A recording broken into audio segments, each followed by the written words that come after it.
Diversity, equity, and inclusion.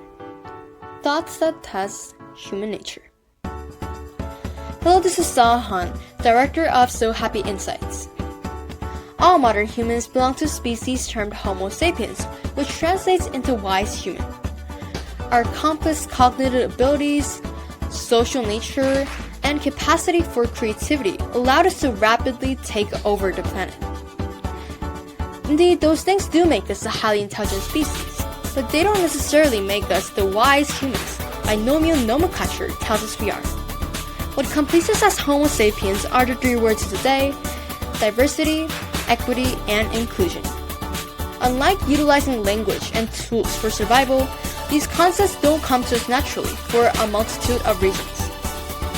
First of all, we hate difference and diversity because we're trained to see people who differ from us as enemies, and here's an example. In team sports, the two competing teams wear different uniforms so that the players can tell their teammates and opponents apart. Thus, it allows them to focus on their competitive desire for winning. Our minds approach diversity in a similar way, by judging people who differ from us and sorting them into stereotypes. And humans are experts at sorting. But the next problem arises when we forget to count everyone in. What comes to your mind when I say the word exclusion?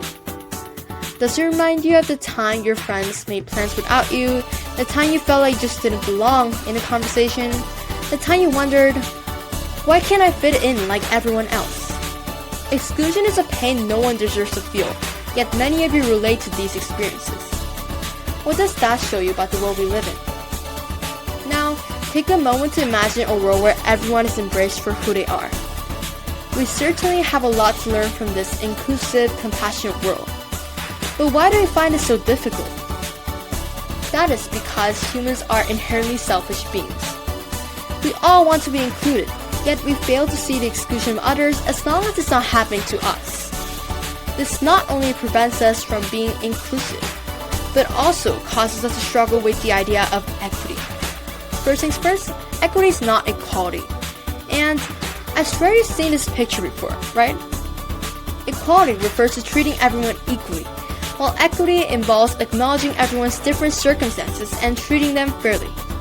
There are a myriad of issues that spotlight the world's lack of equity due to our selfish reluctance to share our privileges. Honestly, don't you think it's time we break free from our selfish impulses and build a world where everyone truly has a seat at the table? Going back to my point about Homo sapiens, diversity, equity, and inclusion is what completes us as wise humans. So the choice is yours: Homo sapiens or Neanderthals. Thank you, and as always, don't worry, so happy.